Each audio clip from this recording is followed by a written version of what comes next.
Hello friends, मैं हूं जगदीप पासवान उर्फ आपके अपने जग्गू भैया। और एक बार फिर से स्वागत है आपका अपने YouTube channel Eco with Jaggu में। तो उम्मीद है आप सभी सीयूटी का तैयारी बहुत ही ज़्यादा अच्छे से कर रहे होंगे। तो अब हम लोग पहुंच चुके हैं माइक्रो इकोनॉमिक्स का लास्ट चैप्टर में। तो देर नहीं करते हुए हम लोग जल्दी से शुरू करते हैं आज का नया चैप्टर, जो कि है elasticity of demand.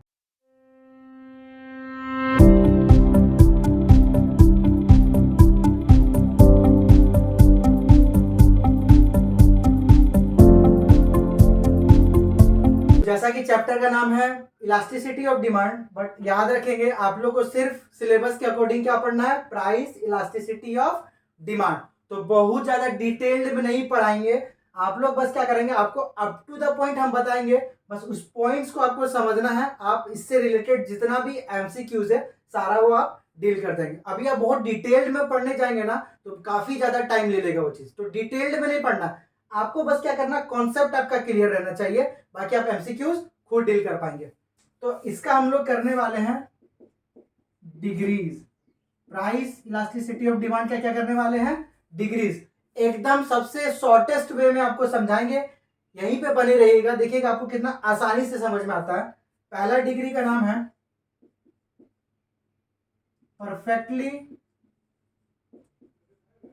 Elastic demand. पहला डिग्री का क्या नाम है, परफेक्टली इलास्टिक डिमांड। ठीक है, तो आपको इसके बारे में बस कुछ बातें याद रखनी है। पहला क्या है कि परफेक्टली इलास्टिक डिमांड में क्या होता है ना, प्राइस में नो चेंज, मतलब प्राइस ना तो बढ़ता है ना ही घटता है। क्वांटिटी डिमांड बढ़ भी सकता है और घट भी सकता है। तो सबसे पहला बात क्या याद रखना, प्राइस क्या रहेगा, नो चेंज। दूसरा बात, यहाँ पे इलास्टिसिटी ऑफ डिमांड का जो वैल्यू है वो कैसा आएगा, इन्फिनिटी। इलास्टिसिटी ऑफ डिमांड का जो वैल्यू है वो कितना आएगा, इन्फिनिटी। तीसरा बात, जो डिमांड कर्व बनेगा वो बनेगा पैरेलल या फिर हॉरिजॉन्टल टू एक्स एक्सिस। आपका अगर डिग्री से क्वेश्चन आता है ना, यहीं से उठा करके देगा, कुछ भी दे देगा कि when elasticity of demand is infinity then what is the effect on price of the commodity. तो प्राइस क्या रहेगा, कांस्टेंट, नो चेंज, है ना।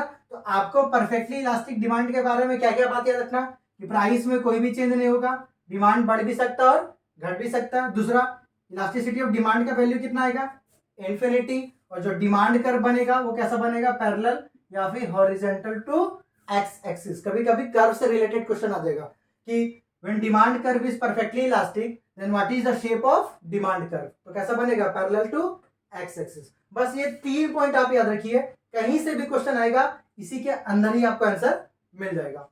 तो दूसरा डिग्री क्या है, perfectly in elastic demand.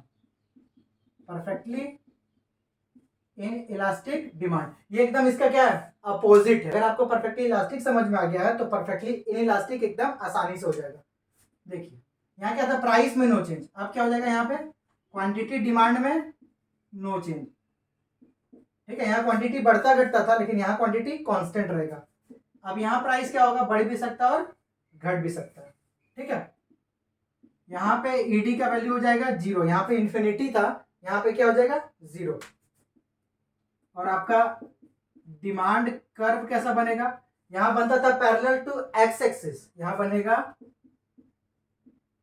Parallel या फिर वर्टिकल टू वाई एक्सिस। देखिए इतना आसान था।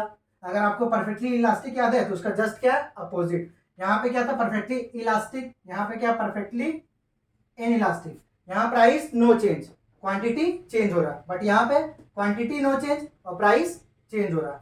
यहाँ पे ईडी कितना था, इन्फिनिटी, यहाँ पे ईडी कितना है 0। यहाँ पे डिमांड कर्व क्या था, पैरेलल टू एक्स एक्सिस, यहाँ पे क्या, पैरेलल या फिर वर्टिकल टू वाई एक्सिस। ठीक है, उसके बाद बढ़ते हैं हम लोग थर्ड डिग्री की तरफ, जो कि है यूनिटरी इलास्टिक। क्या है, यूनिटरी इलास्टिक। यूनिट का मतलब ही होता है 1, ध्यान रखेंगे, यूनिट का मतलब क्या होता है 1। तो इसके बारे में क्या क्या बात याद रखना, सबसे पहला percentage change in quantity demand बराबर हो जाएगा परसेंटेज चेंज इन प्राइस। मतलब जितना प्राइस में चेंज हो रहा है उतना ही क्वांटिटी में भी चेंजेस आएगा, दोनों का चेंज क्या रहेगा, इक्वल। ईडी का वैल्यू कितना हो जाएगा 1, क्योंकि यूनिट लगा हुआ ना, यूनिट का मतलब ही कितना होता है 1, यानी यहाँ पे इलास्टिसिटी ऑफ डिमांड का वैल्यू कितना आएगा 1। जो डिमांड कर्व बनेगा वो कैसा बनेगा, डाउनवर्ड स्लोपिंग, या इसको बोलते हैं स्ट्रेट लाइन डाउनवर्ड स्लोपिंग। ठीक है, ध्यान रखेंगे। या फिर इसको बोलते हैं रेक्टेंगुलर हाइपरबोला भी बोला जाता है। क्या बोलते हैं, rectangular hyperbola.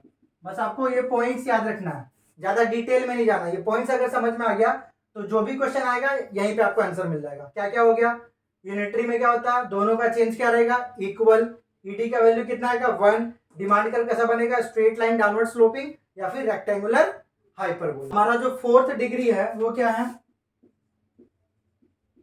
More than unitary elastic, या इसको बोलते हैं हाईली इलास्टिक, या सिर्फ बोलते हैं इलास्टिक। तीनों नाम याद रखेंगे। क्या है, मोर देन यूनिटरी इलास्टिक, या हाईली इलास्टिक, या सिर्फ इलास्टिक। तो इसके बारे में क्या क्या बात याद रखना है। यूनिटरी में क्या था कि दोनों का परसेंटेज चेंज इक्वल था। यहां पे क्या हो जाएगा, percentage change in quantity demand is more than percentage change in price. Quantity का चेंज ज्यादा हो जाएगा और प्राइस का चेंज कम हो जाएगा। ईडी का वैल्यू कितना आएगा, क्या लिखा हुआ, मोर देन यूनिटरी। यूनिट का मतलब 1 और क्या लगा हुआ, मोर, यानी मोर देन 1, यानी ईडी का जो वैल्यू है वो 1 से हमेशा ज्यादा आएगा। ठीक है, याद रखेंगे। और जो डिमांड कर्व होगा वो बनेगा फ्लैटर, याद रखेंगे। कैसा बनेगा, फ्लैटर बनता है। बस ये 3 बात आपको याद रखना है। लास्ट डिग्री हमारा क्या है, इसी का जस्ट अपोजिट है, लेस देन यूनिटरी इलास्टिक, या इसको बोलते हैं हाईली इनइलास्टिक, या सिर्फ इनइलास्टिक। तीनों सेम ही है। ठीक है, यहाँ का मोर देन, यहाँ क्या है, लेस देन। यहाँ हाईली इलास्टिक था, ये क्या, हाईली इनइलास्टिक। यहाँ पे इलास्टिक था, यहाँ पे क्या है, इनइलास्टिक। तो इसके बारे में क्या क्या बात याद रखना है, इसी का क्या बोले, अपोजिट है। यहाँ परसेंटेज चेंज इन क्वांटिटी ज्यादा था, अब यहाँ क्या हो जाएगा, percentage change in quantity demand is less than percentage change in price. मतलब प्राइस का चेंज ज्यादा हो जा रहा है और क्वांटिटी का चेंज कम। यहाँ ईडी मोर देन 1 था तो यहाँ पे क्या हो जाएगा, ईडी लेस देन 1। ठीक है, वहां पे डिमांड कर्व बनता था फ्लैटर, तो यहाँ पे डिमांड कर्व बनता है स्टीपर। याद रखेंगे, डिमांड कर्व कैसा बनेगा, स्टीपर। यानी डिग्रीज में आपको बहुत ज्यादा डिटेल्ड में नहीं पढ़ना है, जितना पॉइंट्स आपको बस बताया ना इतना पॉइंट आप समझ लो। आपका कोई भी क्वेश्चन अगर डिग्री से रिलेटेड आ रहा है आप आसानी से डील कर पाओगे। ठीक है, तो उम्मीद है बच्चों आज का क्लास आपको आसानी से समझ में आया होगा। अगर कोई भी डाउट है तो आप कमेंट सेक्शन में आराम से पूछ सकते हैं। अगर वीडियो अच्छा लगा है तो वीडियो को लाइक करें, आपके लिए ही इतना मेहनत किया जा रहा है, तो चैनल को जल्दी से सब्सक्राइब कर दे और अपने दोस्तों में भी ज्यादा से ज्यादा शेयर करें। मिलेंगे आपसे जल्दी अगले वीडियो में, तब तक के लिए take care, keep smiling and जय हिंद।